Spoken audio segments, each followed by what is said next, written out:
Once upon a time, in a quiet little village nestled between rolling green hills, there lived a curious young man named Elias. He was not like the other villagers who were content with their simple lives of farming, trading, and telling stories by the fire. No, Elias was always asking questions, questions that others found strange or even unsettling. One evening, as the sun dipped below the horizon and the first stars began to twinkle, Elias sat by the old village well, staring into its dark depths. The well was ancient, older than the village itself, and some whispered that it was not just a well, but a doorway to places beyond human understanding. Most villagers avoided it, especially at night, but Elias was drawn to it.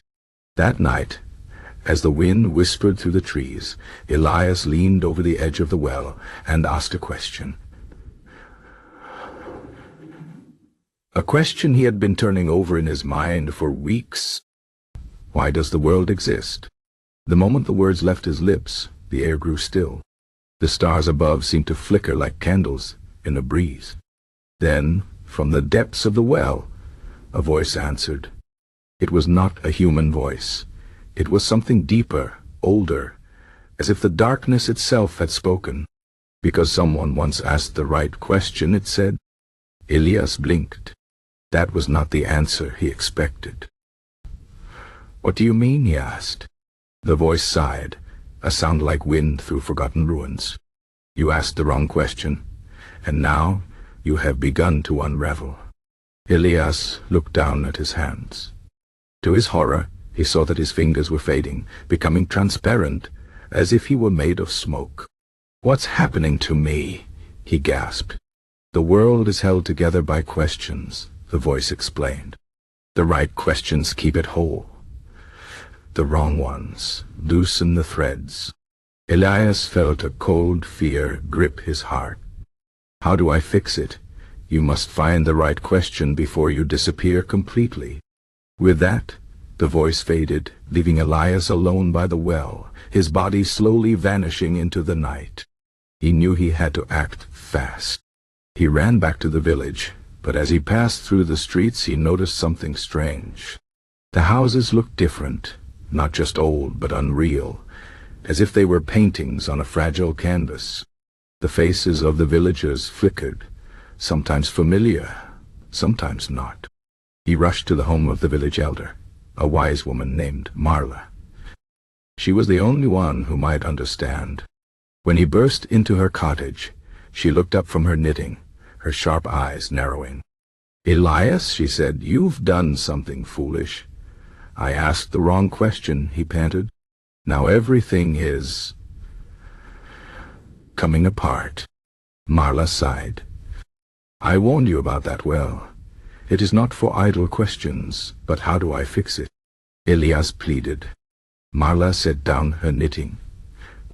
You must find the right question, the one that will stitch the world back together. But how? That, Marla said, is for you to discover. Elias left her cottage, his mind racing. He wandered through the village, now seeing cracks in the air, tiny fractures where the world seemed to split open, revealing glimpses of something vast and dark beyond. The villagers moved around him, unaware, their lives continuing as if nothing were wrong. Then he saw her, a little girl sitting by the road, drawing in the dirt with a stick. She looked up at him with wide, knowing eyes. You're fading, she said. Elias knelt beside her. Do you know how to stop it? The girl tilted her head. Maybe. She pointed at his chest. The right question is in there. You just have to listen. Elias closed his eyes, trying to quiet his frantic thoughts. What was the right question? He had always asked why things were, but maybe that wasn't the way. Maybe the question wasn't about understanding, but about something else. Then it came to him, not as a thought, but as a feeling. He opened his eyes and whispered, What makes the world worth keeping? The moment he spoke, the cracks in the air shimmered and sealed. The village snapped back into focus, solid and real.